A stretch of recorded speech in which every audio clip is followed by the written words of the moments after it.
امام جعفر صادق علیہ السلام کے پاس ایک شخص آ کے عرض کرنے لگا، اے نواسۂ رسول، عقل مند کی وہ کون سی عادتیں ہیں جس سے انسان معلوم کر لے کہ یہ انسان عقل مند ہے؟ بس جیسے ہی یہ پوچھا گیا تو نواسۂ رسول امام جعفر صادق علیہ السلام نے فرمایا، اے شخص یاد رکھنا، عقل مند کی یہ 3 عادتیں اس کو ذہین، ہوشیار اور کامیاب بناتی ہیں۔ پہلی عادت کہ اس کے وجود میں تخلیق کرنے کی صفت موجود ہوتی ہے۔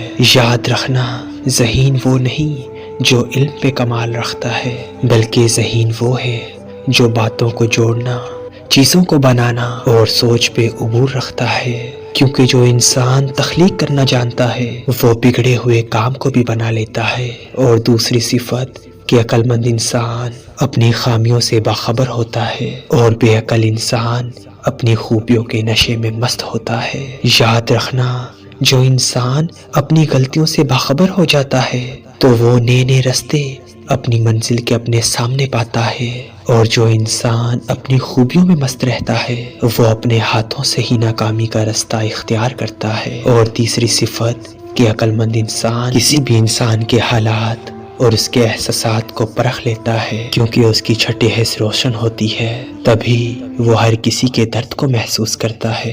اے شخص، جس انسان کے وجود میں یہ 3 عادتیں دیکھو تو اس کو کامیاب ہونے سے کوئی روک نہیں سکتا، کیونکہ کامیابی کا پہلا سبق ان 3 اوصاف میں چھپا ہے۔ کامیابی کا پہلا سبق ان 3 اوصاف میں چھپا ہے۔